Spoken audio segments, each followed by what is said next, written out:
스럽게 한번 넘어가 보겠습니다. 자, 지금 오늘 우리가 좀 전에 이야기했던 정말 중도가 중요하다라는 이야기를 했고, 자, 어제 지금 이재명에 대한 지금 항소심 재판부가 2월 26일 날로 결심 날짜를 못 박았습니다. 그 의미는 뭐냐면 당신들 뭐 유언 재청 신청하든지 증인 뭐 신청하든지 다 안 돼. 지금 증인도 전부 다 잘라버렸어요. 그리고 증인도 한두 명밖에 하지 않고 지금 법원이 굉장히 확고한 입장을 보여주고 있습니다. 자, 그러면 지금 우리가 생각해 볼 시나리오는 4월 18일 이전에, 즉 이미선 문영배가 사퇴하기 이전에 헌법재판소는 결론을 내릴 가능성이 저는 굉장히 높아졌고, 어제 재판을 보면 저는 그런 가능성이 확실하다 봅니다. 자, 그러면서 지금 또 이 법원도 분명히 3월 중에 이재명 2심이 나올 걸로 보여져요. 그러면 대충 우리가 보면 6월 대선은 거의 이제 지금 가시권에 들어오는 거 아니겠습니까? 자, 그렇다면 이제부터는 이제 이 대선, 즉 지금의 어떤 뭐 헌법재판소에서 벌어지고 뭐 이런 거 우리가 사실 이거 관심을 안 가져도 이제 시간은 흘러가게 돼 있습니다. 중요한 거는 이 상황을 우리가 어떻게 극복하고 새로운 어떤 권력을 다시금 우리가 새롭게 재창출할 수 있느냐, 바로 그 문제 아니겠어요? 지금 제일 고민은. 아, 그렇죠. 그래서 이제 뭐 일각에서는 이제 윤석열 대통령의 탄핵이 기각이 돼서 직무복귀되는 것을 노심초사 염원하는 분들도 계십니다. 네. 그분들의 심정도 충분히 이해하지만 현실적인 어떤 상황의 흐름들을 보건대 6월 조기 대선은 점점 현실화되고 있고, 네. 시간이 갈수록 그게 더 굳어지지 않을까 이렇게 보여집니다. 그렇다면은 거기에 맞춰서 이제 대비를 해야 되는데, 예, 지금 국내임은 하나의 딜레마에 빠져버린 거예요. 예, 이게 이러지도 못하고 저러지도 못하고. 네. 이를테면 국민의힘의 쌍권 지도부가 기존의 그 중요한 문제에 대한 입장 정리도 애매했거든요. 네네. 12월 3일 밤 대통령 비상계엄에 대해서 그게 합당한 조치였는지 아니면 위헌 위법한 부당한 조치였는지 뭐 그것부터 시작해갖고 지금 그쪽에서 얘기하는 부정선거에 대해서는 어떻게 생각하는지 뭐 또 최근에 뭐 서부지법 그 난동 사태에 대해서는 어떻게 생각하는지 주요 부분에 대해서 약간 뭐 이쪽도 얘기하고 저쪽도 얘기하고 뭐 이렇게 뭐 적당하게 얼버무리는 이런 건데, 근데 이 조기 대선 준비와 관련해서도요 내놓고 할 수가 없어요. 네. 지금 민주당은 벌써 뭐 작년 말부터 집권 플랜 본부인가 그래갖고 김민석이 본부장을 맡고 막 하고 있잖아요. 지금 뭐 거의 대선 본부로 움직이고 대선 있어요. 본부로 민주당은 지금 선거 체제로 이미 재편된 지가 오래됐어요. 네. 그러니까 그거는 뭐 우리 그때 딱 기억을 돌이켜 보면은 12월 3일 비상계엄 있기 전부터 이제 남은 시한이 6개월이다. 6개월 내에 윤석열을 끝장내야 된다. 뭐 그랬던 거 아니에요. 거기에 대비해서 이제 그거를 짠 건데, 근데 지금 국민의힘은 조기 대선 뭐를 하려니 그럼 윤 대통령 버리는 거야? 탄핵을 기정사실하는 거야? 이라고 못 하는 거예요. 네. 그리고 또 아무것도 안 하고 있으려니 저쪽은 이미 다 그렇게 가고 있는데, 글쎄요. 이러지도 저러지도 못하고 있는 지금 이 상황이 국민의힘의 현 주소다. 근데 이제 주자별로 조금씩 다르죠. 지금 제일 앞장서서 뛰고 있는 게 대구의 홍씨 아저씨 아니에요. 네네. 미국 갔다 오셨나 모르겠네. 아, 그래요? 귀국 소식은 아직 안 들리네요. 홍씨 아저씨는 뭐 아이고 장이 섰는데 장돌뱅이가 장에 가는 게 당연한 거 아니냐. 그다음에 이번에 그 트럼프 거기 가는데도 자기가 대선 후보로서, 집권 여당의 대선 후보로서 그 자격으로 간 거다.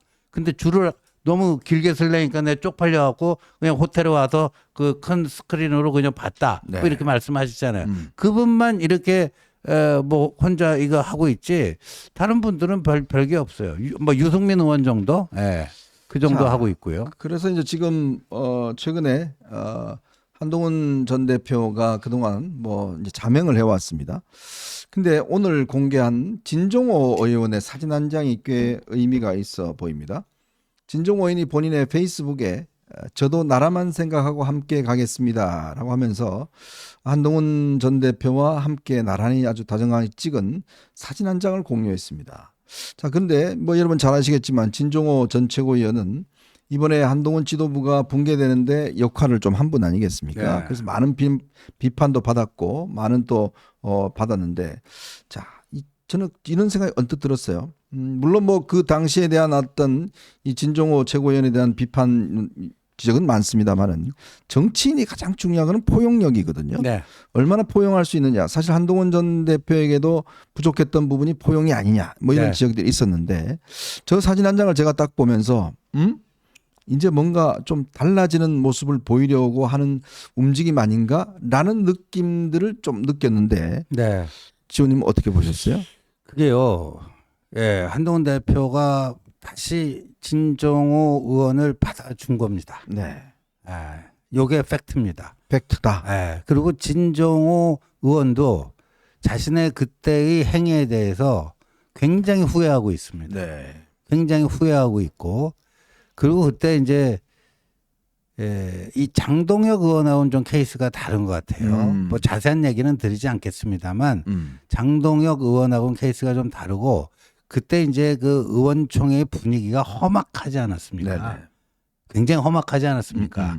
탄핵이 통과된 직후에 권성동 원내대표가 주재하고, 그건 이제 권성동 원내대표 측에서는 예, 한동훈 대표 쫓아내려고 이미 다 그냥 뭐 작전을 작당하고 뭐 작전 다 짜놓고 그런 그 상황이었죠.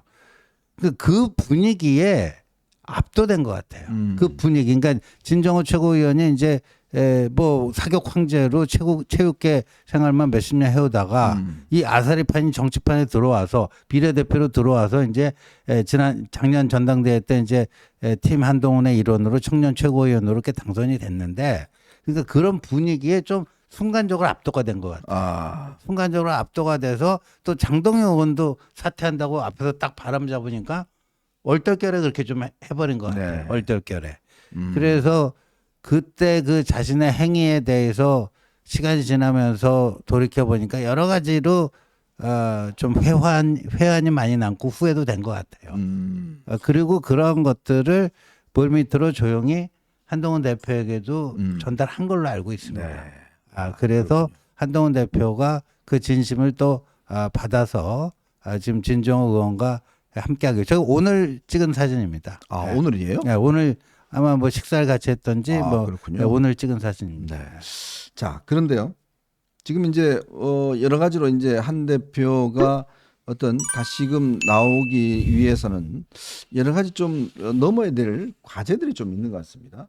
지금 사실은 이 공수처가 정말 개판을 치면서 윤 대통령에 대한 어떤 지지율 이런 것들이 사실 상승시켜 준 큰 역할이 있었고, 또 이제 소위 우리가 이제 극우라고 하는 그런 분들의 어떤 결집도가 꽤 높아진 상황들, 또 거기에 이제 반 한동훈 분위기 꽤 이제 이런 것들이 형성되어 있는 상황 아니겠습니까?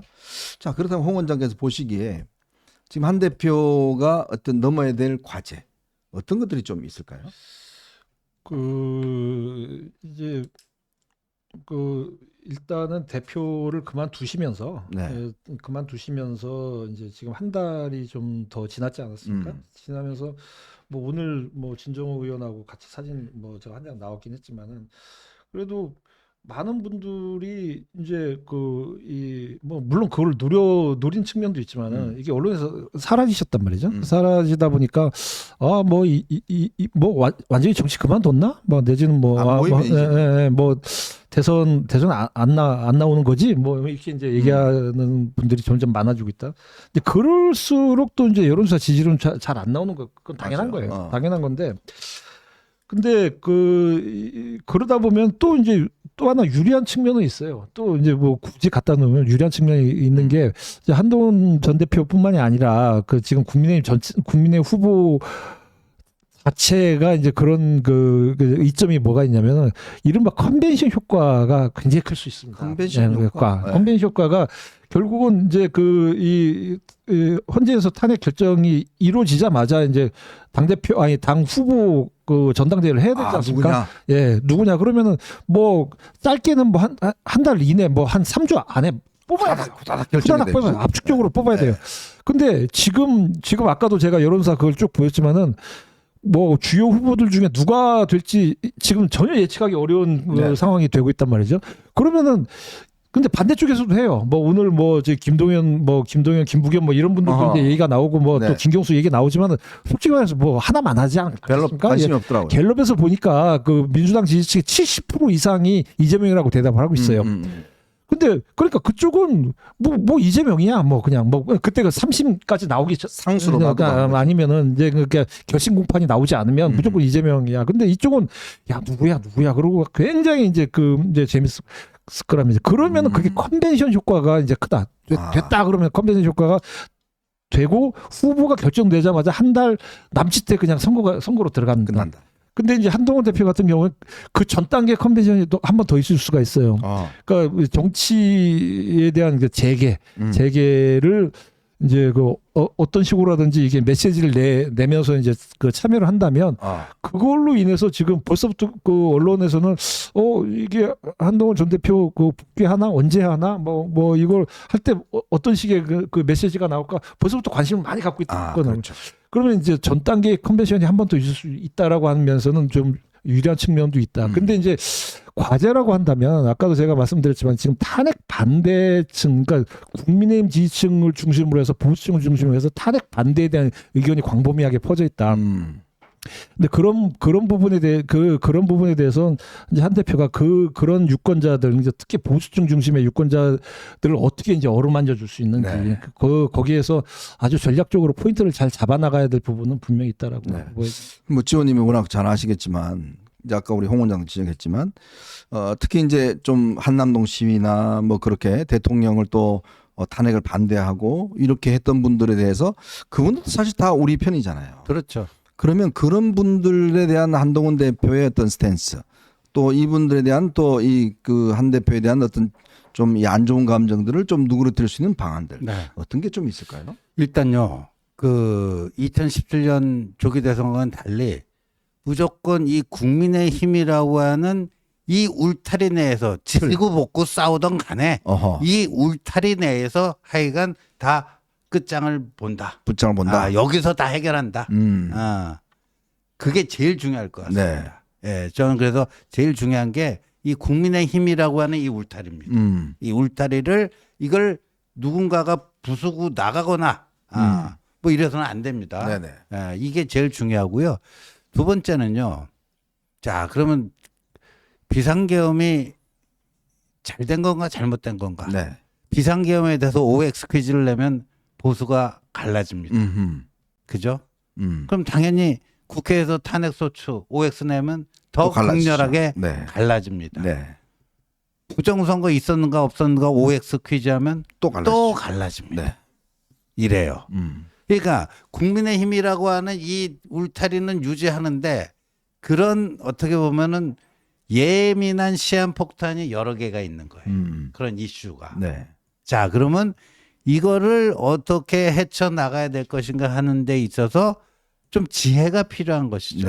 그리고 한동훈 대표가 만약에 돌아온다면 그 문제에 관련해서 어떤 메시지를 가지고 돌아오는가. 그것도 굉장히 중요하다고 봐요. 근데 저는 기본적인 문제의식은 조금 힌트를 좀 주시죠. 미래지향적으로 풀어야 된다. 미래지향적으로. 미래지향적으로? 예. 그러니까 지금 과거에 발생했던 일에 대해서 이게 어떤 게 맞고 어떤 게 틀리다. 이거 가지고 논쟁하기보다는 어떻게 하면은 이 재집권을 해가지고 정말 윤석열 대통령도 조금만 저기 했으면 본인의 임기 한 1년 정도 단축해가지고 뭐 제7공화국을 새로 만든 역사에 남을 대통령이 될 기회도 있었던 거 아닙니까? 그러니까 그거를 풀어나가는 시각이 좀 미래지향적이다. 그런 느낌은 갖고 있습니다. 아직까지는 우리가 이제 막연하게 미래지향적인 이제 멀리 보자라는 걸로 할 수 있겠지만 이제 좀 더 아마 좀 보면 이게 이제 어떤 방향으로 어떤 좀 이게 또 상황 변화가 있을 것 같아요. 그러니까 이제 윤 대통령이 이제 뭐 이제 탄핵 심판에 대해서 거의 이제 뭐 좀 진행되어 나오고 이재명 재판이 진행되어 나오고 뭐 등등. 왜냐하면 최근에 보면 이 공수처가 워낙 이제 그걸 하다 보니까 이게 확 부상이 되면서 사실은 윤 대통령은 이게 이제 응집도가 굉장히 높아졌잖아요. 근데 검찰로 딱 넘어가면서 지금 요거는 이제 한불 꺾여버린 것 같아요. 지금 좀 전에 이제 검찰이 아마 구속영장을 지금 연장을 했다고 그러는데 이제 이게 검찰로 넘어가면 그 공수처 같은 그런 뻘짓은 안 할 거 아닙니까? 그렇죠. 예. 이게 그래서 방금도 아주 중요한 얘기를 하셨는데 제가 아까도 얘기했지만은 이제 탄핵과 부정선거 대한 그 프레임에서는 완전히 벗어나야 된다. 네. 미래지향적이어야 된다. 뭐 이제 그 지금 결국 그 윤석열 대통령이 이 그 검찰 조사나 헌재에서 사실 되돌아온다라고 판단하기엔 굉장히 좀 어려운 측면이 있지 네네. 않느냐. 그랬을 때는 또 그걸 뛰어넘는 그 이제 이슈와 프레임을 갖고 와야 된다. 그러니까 이제 잘 생각해 보면요, 이게 그 국민의힘 이쪽에서 이제 탄핵의 강을 건널 수 있었던 게 시작이 2021년 서울시장 부산시장 보궐선거였어요. 그렇죠. 그때 이제 그 오세훈 시장이 그 보궐선거에서 이기고 그 다음에 이제 그 2029고즈음에 또 이준석 대표가 이제 당 대표가 됐고요. 되고. 그리고 이제 그 다음에 이제 그 윤석열 대통령이 대선에서 이기고. 네네. 근데 그 세 분이 다 뭐냐? 음. 윤석열, 이준석, 오세훈 세 분은요, 박근혜 전 대통령 탄핵에 대해서 찬성했던 분이에요. 찬성했던 네, 분이고 네. 또 윤 그- 대통령은 수사까지 했던 분이고. 그러니까 탄핵의 강을 그런 식으로 건넜어요. 아. 그런 식으로 해서 정권을 가져왔어요. 그러니까 이제 야 이거 물론 저도 이제 그 박근혜 전 중요한 대통령, 지점이시네요. 예, 네. 박근혜 전 대통령 탄핵에 대해서는 뭐 여러 가지 안타까운 면도 있고 좀 약간 어설픈 점도 있고 좀 여러 가지 좀 이게 이 생각이 좀 복잡합니다. 아직까지도. 그럼에도 불구하고 탄핵의 강은 그런 식으로 건너야 돼요. 그런 식으로 그러니까 건너서 중도층이 넘어왔다. 네, 그런 식으로 건너서 지방선거도 이기고 대선도 이기고 이겼습니다. 아. 근데 이게 중도층이 그래서 온 거예요. 그래서 붙잡을 수 있는 그걸 하는데 이번에도 이게 지금 방금 검찰 조사 얘기도 하셨고 이제 그 헌재 이제 일정도 얘기를 했지만은 그 부분에 대해서는 이제 우리 그 보수층들이 잘 판단을 해 주셔야 된다라고. 결국 그러네요. 그러니까 네. 이제 윤 대통령에 대한 이 비상계엄은 잘못됐다. 네. 자, 그러면서 우리가 이제 미래로 가야 될 것이다라는 것들, 또 그리고 명태균과 관련된 여러 가지 사건에서도 좀 뭔가 이제 자유로워야 된다. 그렇죠. 이런 구태적인 어떤 정치에 관여된 사람이 없어야 네. 된다라는 부분들, 그리고 이제 이 시대가 담고 있는 정치의 어떤 미래, 즉 세대 교체라든지 이제 이런 정말 이 그 육공화국까지의 어떤 그런 이 정말 이런 정치는 좀 이제 우리가 손을 끊어야 된다. 그렇죠. 지금 뭐 보시면 알겠지만 지금 대한민국이 갑자기 그냥 국격이 추락해 버렸지 않습니까? 좀 영어도 잘하고 제가 말하지만 트럼프하고 좀 영어로 프리토킹도 하고 뭐 이런 식의 어떤 국민들에게 미래를 좀 보여줄 수 있는 비전, 네. 그게 결국 하게 되면 우리가 살아온 뭐 지금 내부에서 네가 탄핵 찬성했니 반대했니 뭐 이런 논쟁들은 좀 묻혀지지 않을까라는 좀 긍정적인 뭐 그렇죠. 좀 희망적인 생각도 예, 해보는데요. 그래서 저는 아까 그걸 이제 미래지향적 접근이라고 봤는데 그거 아니면 풀 수가 없어요. 네. 12월 3일 비상계엄이 그게 맞았느냐 틀렸는가부터 시작해가지고 그다음 뭐 탄핵소추가 맞았느냐 틀렸는가 부정선거 있었는가 없었는가 그거요. 진짜 뭐 2박 3일이 아니라요.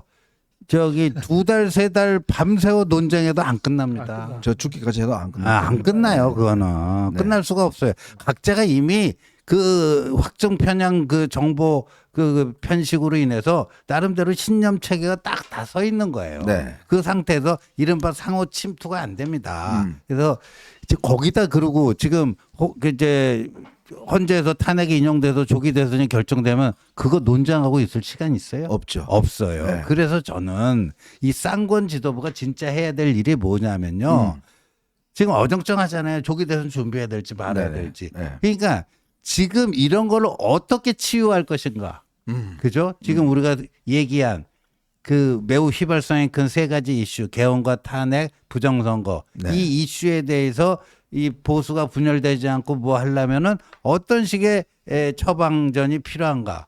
그런 점에서 우리가 이제 하나의 키워드를 던진 거 아니야. 그거 자체에 대한 가부를 가리지 말고 미래지향적으로 아까 그다음에 그 과거 2021년, 2022년의 사례도 지금 홍 원장이 제시한 거잖아요. 그러니까 지금 쌍권 지도부는 그런 구상을 해야 돼요. 그런 구상. 자, 이게 참 여러분들 어려운 과제입니다. 지금 뭐 우리가 여론조사만 보고 우리가 좀 분위기 좋아졌지 뭐 괜찮을 거야 뭐 이런 것이 아니라 지금부터는 정말 세밀한 전략이 필요하고 그 싸움이 지금 수싸움에 들어가는 거예요. 저 민주당도 지금 밤낮으로 아마 고민할 겁니다.